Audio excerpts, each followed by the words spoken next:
შეედვი ხან და ჰალჰამადა სულ კიდე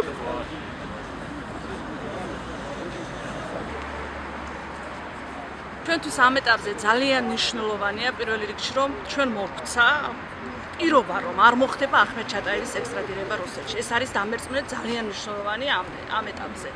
რაც შეეხება მისი განთავისუფლების საკითხს, ქალბატონმა თეამ გითხრა რომ მის კომპეტენციაში არ შედის ამ პიროვნების განთავისუფლება, მაგრამ პირობა მოგცა რომ ის პროკურორი არის ძალიან კომპეტენტური და ნამდვილად გამოძიება იქნება ობიექტური და ამ ადამიანის განთავისუფლება მისი უდანაშაულობის შემთხვევაში ნამდვილად მოხდება. მინისტრმა დიდი იმედებით და დიდად გული დაგვიწყნარა რომ დღესდღეობით დიდი შვება მოგვესწა რაღაც ჩვენი შეწუხება გულთან მიიტანა და ყველანაირად თანადგომის იმედი მოგვცა და იმედს ვიტოვებთ რომ ახმად ჩატაევის სამართალი დამტკიცდება და თავისუფლებული იქნება.